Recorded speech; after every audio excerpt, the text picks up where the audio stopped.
নদীর চর থেকে ধানক্ষেত, ফসলের মাঠ কিংবা বাসাবাড়ি, বাংলাদেশের প্রায় সব জায়গায় মূর্তিমান আতঙ্কের নাম রাসেলস ভাইপার। যেন সাক্ষাৎ মৃত্যুদূত, যার এক ছোবলেই যথেষ্ট জীবন নাশের জন্য। প্রায় বিলুপ্ত এ প্রাণী হঠাৎ করেই দেশজুড়ে নতুন আতঙ্কের নাম। গত 1.5 থেকে 2 মাসে এই সাপের কামড়ে অহরহ মৃত্যুতে পুরো দেশের হট টপিক এখন রাসেলস ভাইপারের বিস্তৃতি। কেন এত আতঙ্ক? তথ্য বলছে এই সাপের কামড়ের অ্যান্টিভেনম নেয়ার 25 দিন পর্যন্ত রোগীর মৃত্যু হতে পারে। কিন্তু কেন? কোন কোন জেলার মানুষ সবচেয়ে বেশি ঝুঁকিতে? কেনই বা বাসাবাড়ি, ধানক্ষেত বা ফসলি জমি? করণীয় কী? প্রিয় দর্শক, এসব নিয়ে জানার চেষ্টা করব অন্তরালের এই পর্বে। রাসেলস ভাইপার, যার বৈজ্ঞানিক নাম দাবোয়া রাসেলি, বাংলা নাম চন্দ্রবোড়া বা উলুবোড়া, এটি ভাইপারিডি পরিবারভুক্ত ভারতীয় উপমহাদেশের অন্যতম বিষধর সাপ এবং উপমহাদেশের প্রধান 4টি বিষধর সাপের একটি। চন্দ্রবোড়া 1797 সালে জর্জ শ এবং ফ্রেডরিক পলিডোর নোডার কর্তৃক আনুষ্ঠানিকভাবে বর্ণিত হয়। এর পূর্বে প্যাট্রিক রাসেল 1796 সালে তার an account of Indian serpents collected on the coast of Coromandel বইয়ে চন্দ্রবোড়া সম্পর্কে লিখেছিলেন ও তার নামানুসারে এটি রাসেলস ভাইপার নামেও পরিচিত। সাপটি দেখতে অনেকটা অজগরের মতো হলেও সারা গায়ে গাঢ় বাদামি বা কালো রঙের গোল গোল দাগ থাকে। চন্দ্রবোড়ার দেহ মোটাসোটা, লেজ ছোট ও সরু।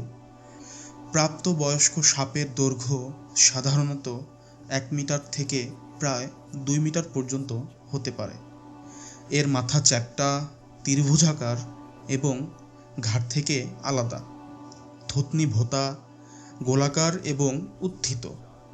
দক্ষিণ পূর্ব এশিয়ার সবচেয়ে বিষধর সাপ এটি। এর মাত্র 40 মিলিগ্রাম বিষ একটা মানুষকে মারার জন্যে যথেষ্ট। সাপটি এক কামড়ে প্রায় 250 থেকে 260 মিলিগ্রাম পর্যন্ত বিষ ঢালতে সক্ষম। রাসেলস ভাইপারের বিষ হল হিমোটক্সিক, যা রক্তনালীতে খুবই দ্রুত ছড়িয়ে পড়ে, যা লোহিত রক্তকণিকাকে আক্রমণ করে এবং গুরুত্বপূর্ণ অঙ্গকে নষ্ট করে দেয়। এই বিষের সিঙ্গেল ডোজ, যা প্রায় 4 জন পূর্ণবয়স্ক মানুষকে মেরে ফেলতে সক্ষম। অন্যান্য বিষধর সাপের তুলনায় রাসেলস ভাইপারের দাঁত বেশ লম্বা হয়ে থাকে, যা এর উপরের চোয়ালের সাথে সংযুক্ত থাকে। যখন এরা আক্রমণ করে তখন এদের দাঁত থেকে বিষ বের হয়। এর হিমোটক্সিক বিষ শরীরে প্রবেশ করার মাত্র 5 সেকেন্ডের মধ্যে রক্তনালীতে পৌঁছায় এবং রক্ত জমাট বাঁধতে শুরু করে।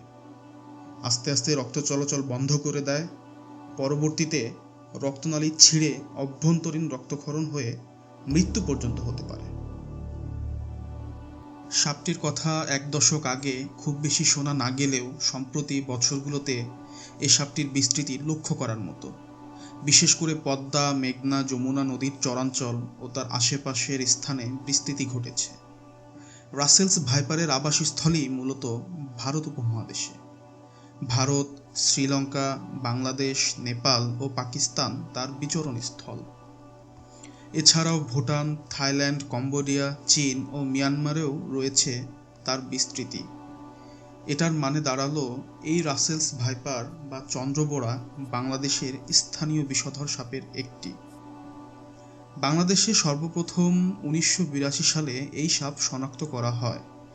সে সময় বরেন্দ্র অঞ্চল, খুলনা বিভাগ ও চট্টগ্রামে এই সাপটি পাওয়া যেত। একসময় রেকর্ড কমে যাওয়ায় বাংলাদেশ থেকে সাপটি বিলুপ্ত ঘোষণা করা হয়। কিন্তু সম্প্রতি তার উপদ্রব যে হারে বেড়েছে তা ক্ষতিকর। বিশেষজ্ঞদের দাবি, দেশের অন্তত 25টি জেলায় ছড়িয়ে পড়েছে রাসেলস ভাইপারের উপস্থিতি। বরেন্দ্র অঞ্চল রাজশাহী, নাটোর, নওগাঁ, পাবনা, চাঁপাইনবাবগঞ্জ পেরিয়ে পৌঁছে গেছে উপকূলীয় অঞ্চল বরিশাল, পটুয়াখালী ও চাঁদপুর পর্যন্ত। এছাড়াও সম্প্রতি ঢাকার আশেপাশের এলাকাগুলোতে এ সাপের বিস্তৃতি দেখা গেছে। পুরনো রেকর্ডের মধ্যে রয়েছে নীলফামারী, রংপুর, বগুড়া, সাতক্ষীরা, খুলনা, বাগেরহাট ও চট্টগ্রাম। আর আরেকটি প্রধান কারণ ফসলের ক্ষেত। ফসলি জমিতে ইঁদুর, ব্যাঙ, ছোট পাখির উপস্থিতি বেশি থাকে, আর এগুলো চন্দ্রবোড়া বা রাসেলস ভাইপারের প্রধান খাদ্য। তাই সেখানে সহজে খাদ্য পায় বলেই এই ঝোপঝাড় ফসলের ক্ষেতে এরা হাজির হয়। মাঝখানে বাংলাদেশ থেকে বিলুপ্ত থাকলেও ভারতে এ সাপের বিস্তৃতি ব্যাপক হারেই ছিল। সম্প্রতি ভারত থেকে বর্ষার ঢলে উজান থেকে আসা পানিতে কচুরি পানার ওপর ভেসে কিছু সাপ বাংলাদেশে ঢুকেছে বলে জানান গবেষকরা। তবে জলবায়ু, তাপমাত্রা পরিবর্তনের কারণেও এমনটা হতে পারে বলে জানান গবেষকরা।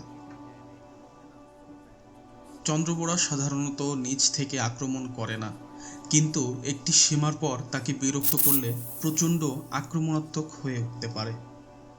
পৃথিবীতে প্রতি বছর যত মানুষ সাপের কামড়ে মারা যায়, তার উল্লেখযোগ্য একটি অংশ এই চন্দ্রবোড়ার কামড়ে মারা যায়।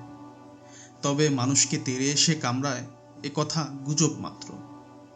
এরা মূলত অ্যাম্বাস প্রেডাটর, তাই এক জায়গায় চুপ করে পড়ে থাকে। মানুষ বা বড় কোনো প্রাণী সামনে এলে এস আকৃতির কুণ্ডলি পাকিয়ে খুব জোরে জোরে হিস হিস শব্দ করে।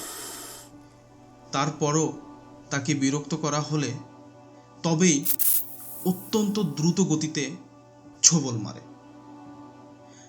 আর এই অত্যন্ত দ্রুত গতিতে ছোবল মারে দেখেই অনেকে বলে তেড়ে এসে কামড়ায়। এটা এক ধরনের ভুল ধারণা। সাধারণত কৃষি জমিতে থাকে বলে মানুষ অনেক সময়ই সাপের গায়ে পা দেয় বা না জেনে একে বিরক্ত করে থাকে। আর রাসেলস ভাইপার বিরক্ত বোধ করলে আচমকা আক্রমণ করে থাকে। এই প্রজাতির সাপের কামড়ের কিছুক্ষণ পরেই দংশিত স্থানে তীব্র ব্যথা অনুভূত হয়। ব্যথার পাশাপাশি দংশিত স্থান দ্রুত ফুলে যায় এবং ঘণ্টাখানেকের মধ্যে দংশিত স্থানের আশেপাশের অংশ আলাদাভাবে ফুলে যায়। শুধু রাসেলস ভাইপার নয়, যে কোনো বিষধর সাপের কামড়ের শিকার হলে রোগীকে নিকটস্থ হাসপাতালে নিয়ে যেতে হবে দ্রুত।